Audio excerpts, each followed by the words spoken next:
Hello everyone, welcome back to the channel. If you are a Snapchat user, you have probably seen that little view once features when sending snap. But did you know you can manage it to better suit your need? In today's video, we are diving into how to remove the view once features from your Snapchat and show you how to send snap in more flexible way. Now let's get started. First thing first, open up your Snapchat app on your phone. Make sure you are logged in into your account. Take a snap. Here you can see a clock looking icon. Tap on it. From here, you can send the limits of your snap, whether you want it for 7 seconds, 8 seconds, 10 seconds, or for infinity timeline.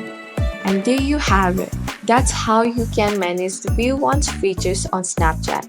Whether you want to allow replay, use chat mode, or send looping videos, this option will make your Snap experience a lot more flexible. I hope you found this video helpful. If you did, don't forget to like, subscribe, and press the bell icon for more updates. Thanks for watching, and I'll see you in the next video.